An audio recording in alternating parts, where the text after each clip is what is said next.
259장 빛의 사자들이여 쏟아서 어둠을 물리치고 주의 진리 모르는 백성에게 복음의 빛 비추라. 빛의 사자들이여 복음의 빛 비추라.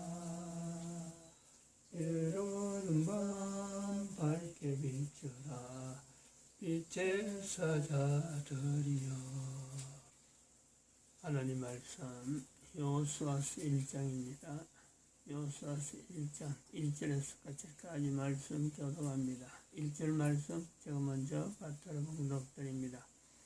여호와의 종 모세가 죽은 후에 여호와께서 모세의 시종 눈의 아들 여호수아에게 일러 가라사대 너희 종 모세가 죽었으니 이제는 우리 모든 백성으로 더불어 일어나니이다. 네가 그래서 이스라엘 자손에게 주니까 너희가 하나님의 성전인 것과 하나님의 성령이 너희 안에 거하시는 것을 알지 못하느냐.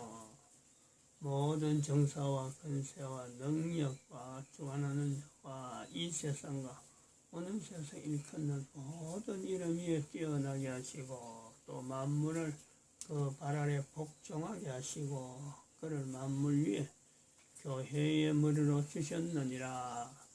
교회는 그의 몸이니 만물 안에서 만물을 충만케 하시는 자의 충만이니라. 평강의 하나님이 친히 너희로 온전히 거룩하게 하시고 또 너희 온 영과 혼과 몸이 우리 주 예수 그리스도 강림하실 때에 흠없게 보존되기를 원하노라. 너희를 부르시는 이는 미쁘시니 그가 또한 이루시리라. 진중에 두루다니며 백성에게 명하여 이르기를 양식을 예배하라. 3일 안에 너희가 요단을 건너 너희 하나님 여호와께서 너희에게 주사 얻게 하시는 땅을 얻기 위하여 들어갈 것임이니라 하라. 2020년 7월 오늘이 13일입니다. 7월 13일. 사도 바울의 위치를 한번 생각해 봅니다. 2000년 전에 참 이 땅에 있던 우리하고 똑같은 사람이죠. 고린도전서 3장 16절, 에베소서 1장 21절, 22절, 23절, 또 데살로니가전서 5장 23절, 24절. 사도 바울의 이런 표현이 없었다면 오늘날 우리가 하나님에 대해서 또 하나님의 역사 섭리하여 주셨던 그 어마어마한 그 이스라엘에 관계됐던 어마어마한 일을요 우리가 쉽게 접근하기는 힘들 겁니다.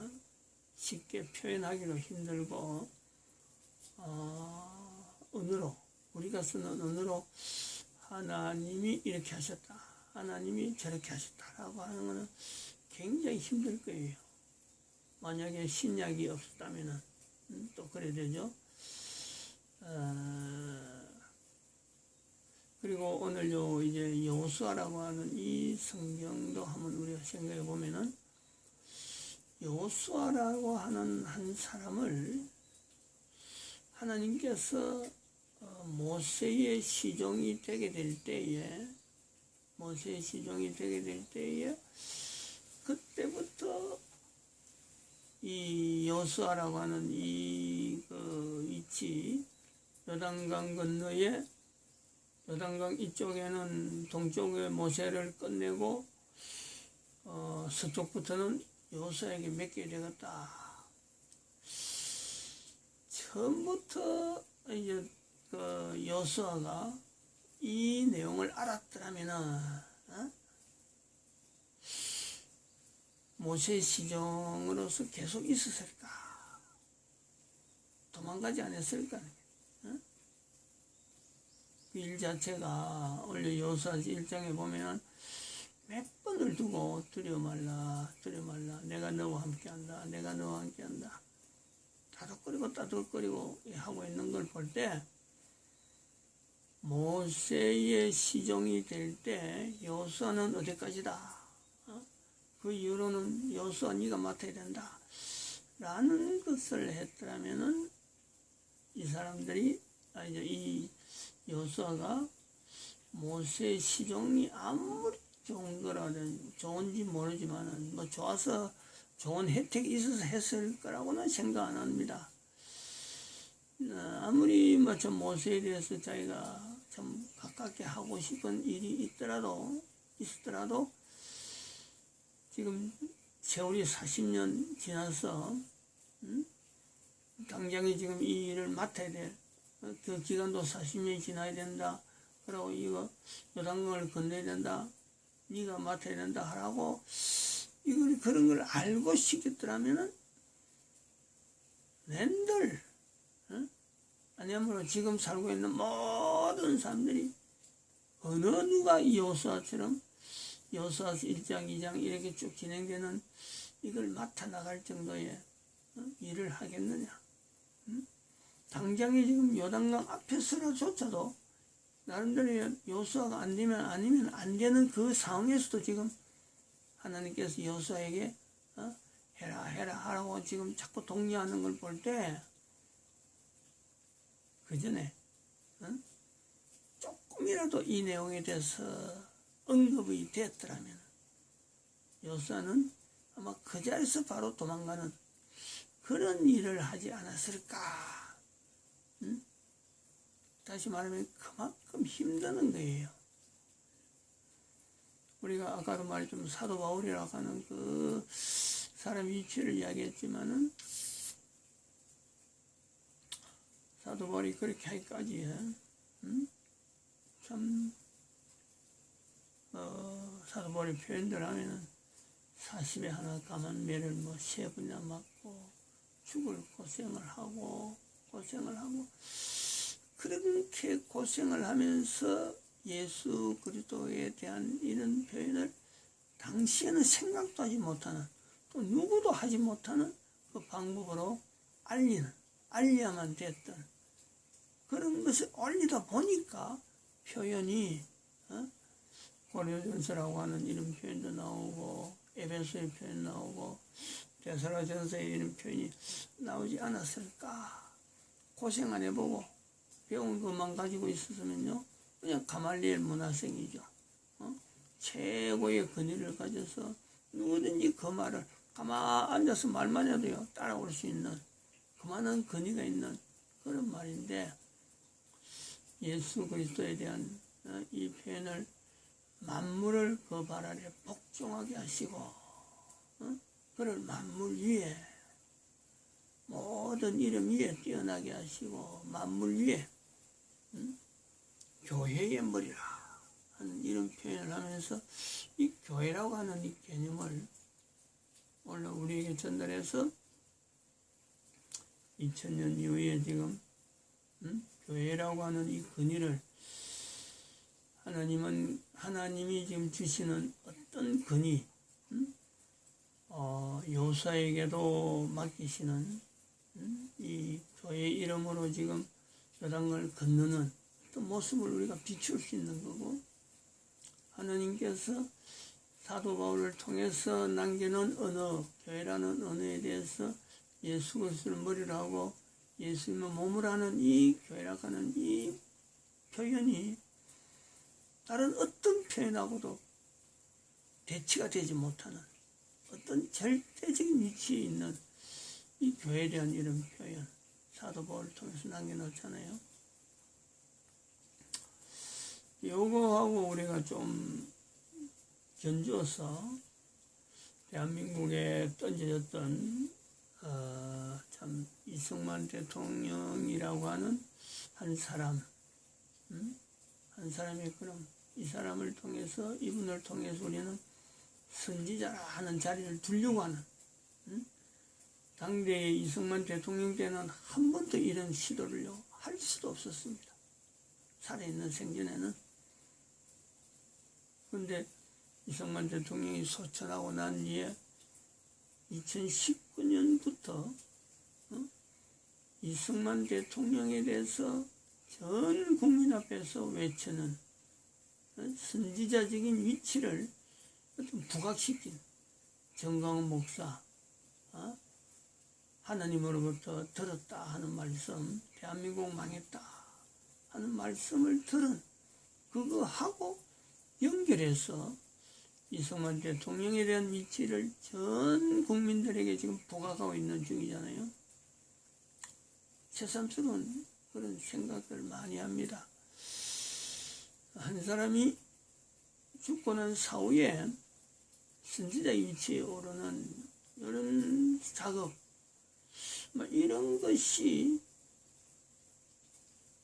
우리가 구약 성경에 있는 선지자라고 하는 이 글로서 남겨진 이런 그들이 남긴 글 때문에 후대에 성경을 만든다 할 때에 그들의 글이 결국엔 선지서가 되는 그런 위치가 있지 않았을까.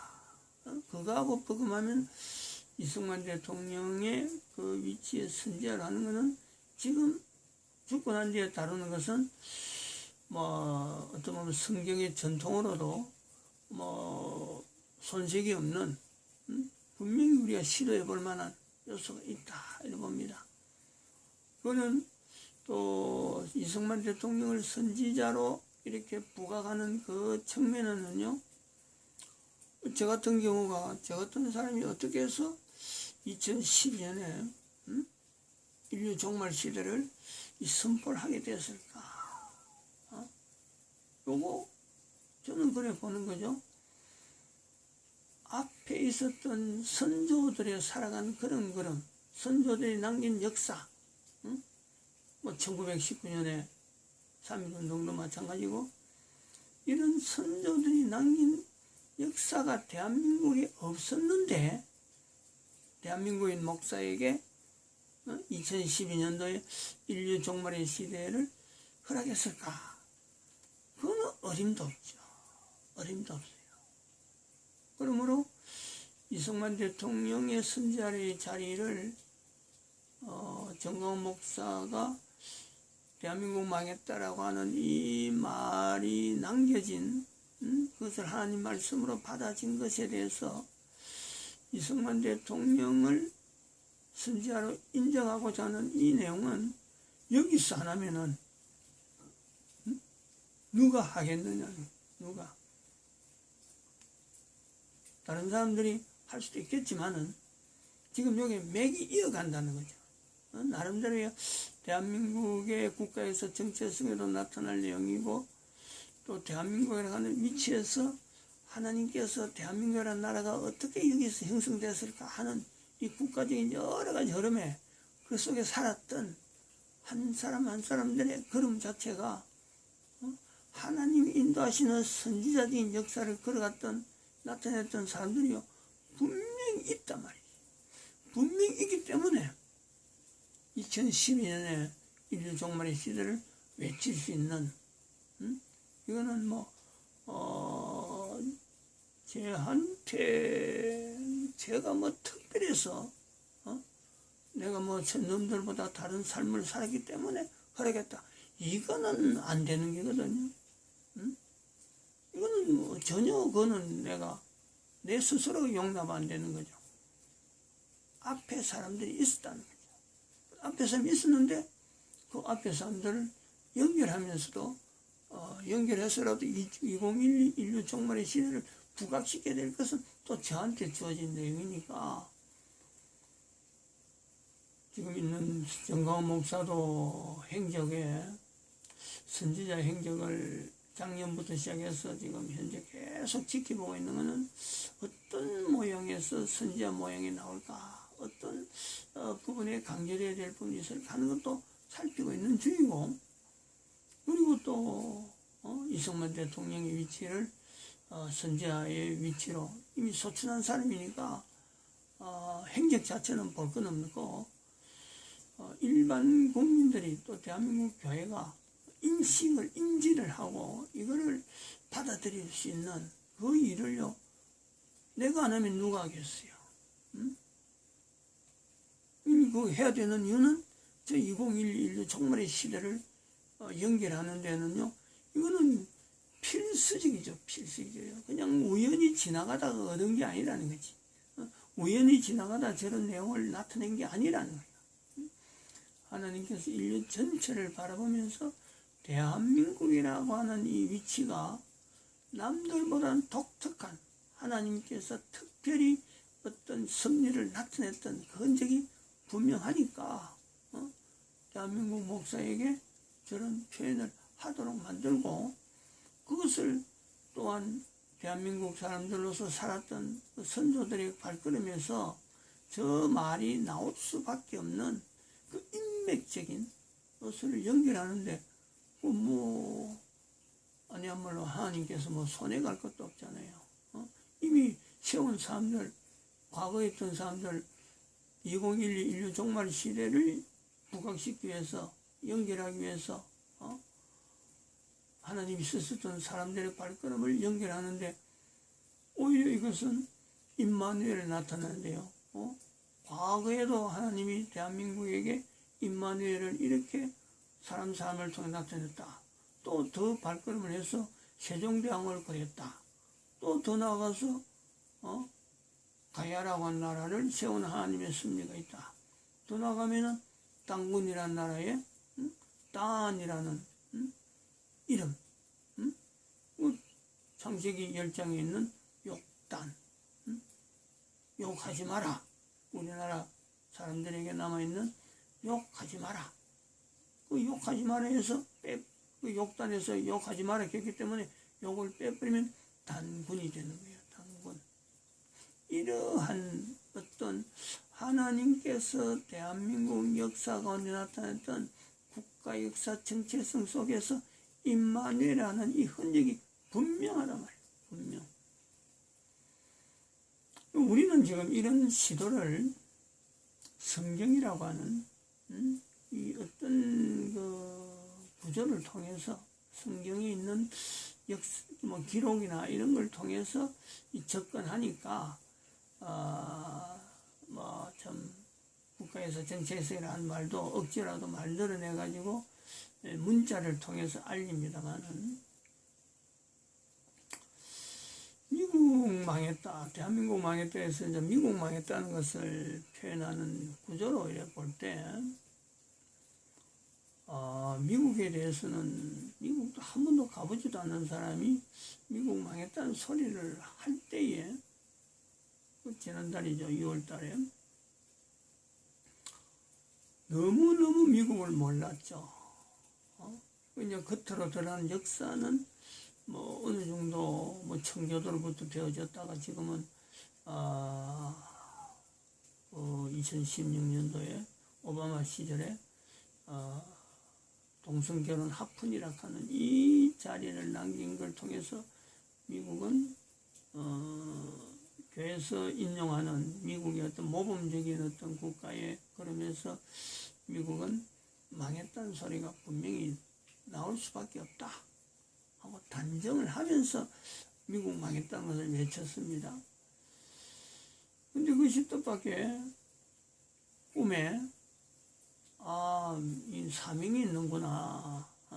미국이 교황제도를 무너뜨리는 하나의 하나님으로부터 주어진 사명이 있는 나라구나 하는 것을 바로 그 주간에 6월 2일 날 이야기하고 6월 7일 날 주일날 꿈을 꾸어서 또 선포를 바로 했죠. 미국을 너무 몰라요. 그렇게 하고 나도 몰라요.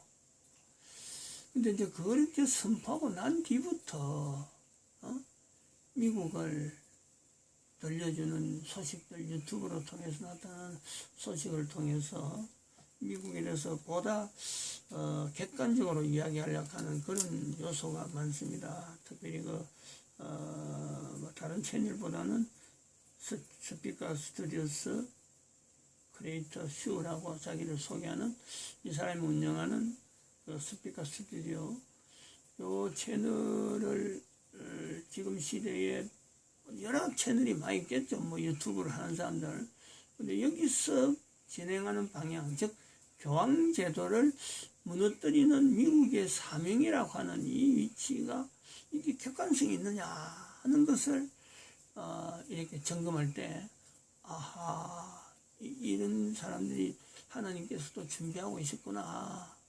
내가 나름대로 2012 인류 종말의 시대를 외치면서 교황이라고 하는 이 자리를 이것이 붕괴되어야 되고 이것이 무너져야 되는데 이것이 여전히 살아있는 것이 인류사회의 지금 맹점이다. 이걸 보고 있는 이런 위치에서 스피커 스튜디오라고 하는 이 채널이 나타나는 바, 즉 NWO라고 하는 이 조직에 대해서 구체적으로 나타내고, 그리고 트럼프 대통령을 대해서 특별히 재선을 하는데 자기 혼자서 사명을 가지고 밀어가겠다 하는 것을 나타내더라고요.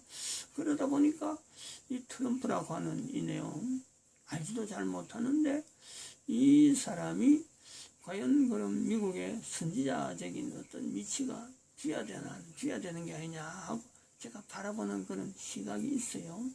시각이 생겼단 말이죠. 또 7월 4일 날 있었던 그 펜스 부통령의 텍사스주 침례교에서 한 그 어떤 교회에서 자기 소견을 이야기하는, 일단 정치적인 여러 일정을 밝히는 내용을 이야기하는데, 이건 뭐 대한민국의 어느 목사보다도 설교가 구조가 그 구조가 너무 은혜스럽죠.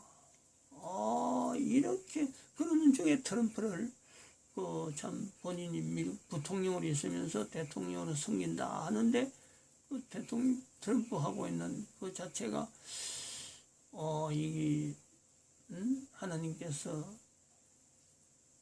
미국의 사명을 맡겼던 그런 어떤 교황의 어떤 이 대적이 되어질 수 있는 그림에 그런 부분이 나오더라고요. 뭐 교황이라고는 딱 꼬집진 않지만은 그들 하는 이 어떤 표현이 미국 내에 일종의 선을 끊는, 즉 교회의 위치에서 성교도로 연결되어지는 그 흐름에 다른 미국에서의 또 다른 어떤 세력, 우리나라 같으면은 주사파라고 할 수 있는 이렇게 구분하듯이 하나의 미국 국민들 속에서도 이 가르는 그런 표현을 보면서 스피커 스튜디오에서도 표현하고 펜스 부통령도 저를 표현하고 하는 것이 이게 뭔가 미국 내에서도 이념이면 이념, 아니면 신앙이면 신앙, 이런 분명한 노선적인 갈등이 있는 나라구나. 이제 이렇게 접근이 되는 거죠. 어저께 제가 유튜브를 통해서 트럼프 대통령의 2020년 1월 며칠입니다. 1월 며칠. 그게 2020년 들어와서 아마 신년 인사차, 또 여러 지역을 다니면서 특별히 자기를 지지하는 사람들에게 금년 11월 4일인가 날짜를 이야기하면서 이제는 그 재선 선거가 있으니까 도와달라 하고는 구체적으로 표현을 하면서 나타난 내용을 어제 들었어요. 너무너무 감명적입니다. 감명적이라니까. 저는 펜스 부통령에 대해서도 저렇게 표현하는가 하고 어떤 신앙적인 부분에 신앙이 살아있구나. 미국 신앙이 동성결혼 합헌해서 완전히 망한 줄 알았는데 미국 국민이잖아요. 현지 국민이잖아요. 스피커 스튜디오는 한국인인데 이거는 미국의 부통령이고. 그런데 2020년 1월 달에 있었던 트럼프 대통령의 지지하는 집회에 갔는데 그 진행이 정말 참 대한민국은 정말 꿈이죠, 꿈. 이승만 대통령을 이래 우리가 이야기하지만은 이승만 대통령이 어떻게 미국에 대해서 이 조미 통상조약이나 방위 한미 방위조약이나 하는 걸 하면서 미국을 이렇게 의지했을까? 미국을 모델로 했을까 하는데 제가 그걸 부통령 연설도 들은 건 영향도 있지만은 2020년 1월 달에 이미 지나버렸잖아요. 그때는 어떤 일이 했는지는 몰랐는데 그 유튜브에 자료로 남겨져 있고 밑에 한국 사람이 자막으로 이렇게 올려놨는데 일단 그 전체를 구조는 두 부분으로 나눕니다. 한 부분은 시작 전에 트럼프 대통령이 연설하기 전에 그 목사들 사회자가 트럼프 대통령을 위해서 우리가 기도하자. 하나님은 그렇게 이야기해요. 그 사람이 하나님은 기도 속에 일하신다. 이 표현이 있잖아요. 그러면서 트럼프 대통령이 가운데 있고 연단에 목사들이 쫙 올라오는데 세 사람의 기도가 있었어요. 근데 그 자세, 트럼프 대통령이 그 기도를 이렇게 중심에 서서 트럼프 대통령을 위해서 기도하는데 그 기도하는 시간에 내내 있는 자세가 미국 대통령한테 나타났던 평소의 자세가 아니죠. 그야말로 온순한 거죠. 온순한. 뭐 한 마리 양이라 그러나. 세 분이 기도를 하는데 기도 내용이요. 성경의 어떤 그 감동, 성경을 보고 일반 기도 대충 보고 뭐 그렇게 목사가 기도를 얼마나 했겠어요. 저 같은 경우는. 근데 그 기도를 들을 때 바로 성경의 내용이더라고. 한마디 한마디. 그 근위가, 그 기도의 어떤 그 표현들이 성경이 팍팍 오는 듯이, 살아있죠. 제가 얼마나 속으로 그런 기도를 들으면서 내가, 참 하나님 앞에 회개했는지, 아니 이런 나라를 두고 내가 미국 망했다는 것을 함부로 말한 얼마나 내가 참 어쩌면 자신이 부끄러운지 내용도 모르고 한마디 툭툭 던진 여러 가지 미국에 대해서 했던 이러니까 하나님께서 교황 제도를 무너뜨리는 이 사명이 미국에게 주어질만 하죠. 우리 분명하게 미국의 교회는 복음주의라고 하는 이 에반젤리스트 포 트럼프라고 해갖고 복음주의라고 하는 이 어떤 조직이요. 별도로 있어요. 교회가 없는 게 아니더라고. 그리고 선지라고 하는 이 내용은 이 청교도를 통해서 나타났던, 즉, 인류 전체를 대해서 미국이라는 나라가 가지는 그 위치를 인류의 안녕, 인류 전체의 어떤 사람들을 압박하고, 국가라는 조직을 가지고 사람들을 압박하고 국민들의 인권을 무너뜨리는, 여기에 대해서 미국은 결코 저들하고 같이 갈지 못한다. 끝까지 항의해야 되고, 이것이 미국에 주어진 하나님께서 미국에 주어진 미국을 세운 뜻이다. 그런 표현을 그대로 하더라고요. 어느 나라가 기도 중에 공중기도를 하는데 그 나라의 어떤 위치를 인류 전체를 두고 우리나라는 이런 사명이 있다라고 하는 그 나라가 어디 있느냐 말이지. 너무너무 그 기도에 제가 감명을 많이 받았고, 그러면은 또 트럼프 대통령의 연설 속에 나타나는 펜스 부통령으로 나오는 그 표현, 그들이라고 하는 아주 확실하게 이 미국이라는 나라에 하나님이 역사하시고 하나님이 함께하는 이 미국을 다른 그들이라고 하는 속에는 그들에게는 절대 이런 나라를 맡길 수 없다. 하나님이 미국을 지금 통치하고 계신다. 자기가 내가 이렇게 하겠다 저렇게 하겠다는 표현이 하나도 없어요. 하나님이 인도하신다, 하나님이 미국을 다신다 하는 이런 내용을 갈 때는 대통령이 이란다 저란다 이런 표현이 하나도 없고 국민들이 저들을 막을 것이고 국민들이 저항할 것이고 하나님이 함께 하신다. 지금 임마누엘 하는 이런 표현을 나타내더라고요. 다른 설명이 필요 없죠. 마치겠습니다.